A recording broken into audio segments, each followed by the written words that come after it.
Hey folks, it's Uncle Jimbo. Guess what? Yeah, I've got a Harry Reid problem.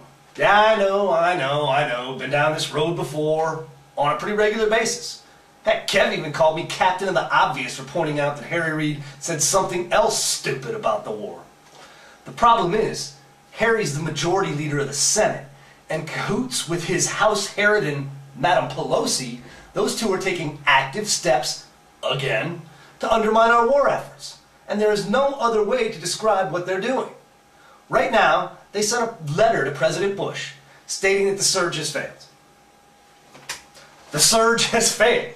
It's done. It's over. Screwed it up. Petraeus is incompetent, Pace was incompetent, and more importantly, a surge where all 5 brigades that comprise it aren't even on the ground yet has already failed. I don't know how to characterize that as anything else than giving aid and comfort to our enemies and taking it away from our troops. There are guys right now sitting in a hangar somewhere on top of their gear reading a headline that says the Senate Majority Leader and the Speaker of the House of Representatives say the mission they're about to deploy on and potentially die during has already failed. I'll tell you what's failed. The common decency of either one of those two leaders to treat our troops in a way that they respect and even value their lives.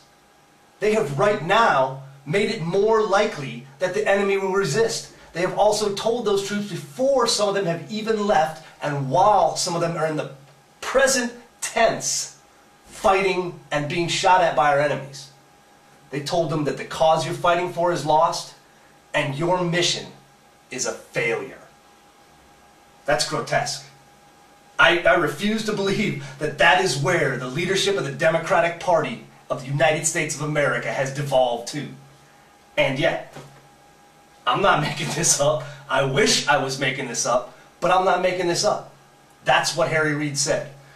He voted to confirm General Petraeus into his current position leading our fight in Iraq, and no more than 3 months later has called the man incompetent. I'm just going to quote myself from today, because Harry Reid is the last person who should be running his cake hole about anyone's competence. You've got to be shitting me. Harry Reid calling anyone incompetent is like Michael Moore calling him fat, or Bill Clinton calling him unfaithful. Aside from the fact that both those gentlemen, Pace and Petraeus, are hugely accomplished real men, for a thin-lipped, milquetoast, cream-in-the-coffee cadaver like Harry Reid to sass them is just sorry. To do so simply to score political points with the hater wing of your own party just points out how much trouble the Democrats are going to have once the rest of the country gets a belly full of the nut roots.